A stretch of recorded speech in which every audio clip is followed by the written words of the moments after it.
పట్టుదల the film starring Ajith Kumar, Trisha Krishnan and also directed by మగిర్ తిరుమనేని.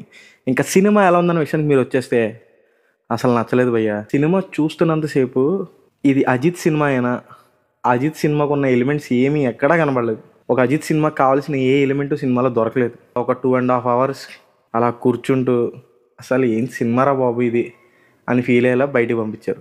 ఆ బ్యాక్ డ్రాప్ స్టోరీస్ ఏవైతే ఉంటాయో వాటిలో ఒక్కదాన్ని కూడా సరిగ్గా ప్రజెంట్ చేయలేకపోయారు డైరెక్టర్.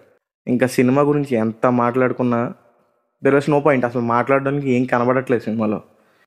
టూ పార్ కొద్దిగా గొప్ప the cinematography was too good. వాళ్ళు యూజ్ చేసిన లొకేషన్స్ కానీ మొత్తం అంతా ఒక ఏరియాలో తీయడం వల్ల దట్ వాస్ గుడ్. చూడడానికి ఒక ఏరియాలోనే జరుగుతున్నట్టు చూస్తున్న ఫీలింగ్ లేకుండా దే ప్రజెంటెడ్ ఇట్ గుడ్. సినిమాలో ఏదైనా మేజర్ అసెట్ ఉందా అంటే అది అనిరుద్ధ్ మ్యూజిక్ మాత్రమే. అనిరుద్ధ్ చాలా చోట్ల మ్యూజిక్ సరిగ్గా చేయలేదు అనడానికి అసలు ఎక్కడా స్కోప్ లేదు. ఎందుకంటే సినిమాలో ఎక్కడైనా మ్యూజిక్ చేయడానికే స్కోప్ లేదు. అలాంటి స్టోరీని తీసుకొచ్చి మన ముందు పెట్టేశారు. So nothing went interesting in this film. ఇంకెంతకన్నా పట్టుదల అనే సినిమా గురించి ఎక్కువ చెప్పడానికి కూడా ఏం లేదు. ఈవెన్ అజిత్ సార్ ఫ్యాన్స్ విషయానికి వచ్చిన ఒక్క సీన్ కాకపోతే ఒక్క సీన్ అబ్బా ఇద్దిర్రా అజిత్ సార్ సినిమా అంటే, ఇద్దిర్రా అజిత్ సార్ని ఎలా కదరా చూడాలనుకుంటున్నాం అని అనుకునే సీన్ కూడా ఒక్కడు కూడా కనిపించలేదు. స్టోరీ గురించి డిస్కస్ చేసుకుందామన్నా కనీసం ఆ స్టోరీ కూడా, ఆ డెవలప్మెంట్స్ కానీ ఏది, ఒక్కొక్కరికి ఉన్న బ్యాక్ డ్రాప్స్ కానీ ఏది జస్ట్ కంప్లీట్లీ ఏది సాటిస్ఫైడ్ లేదు.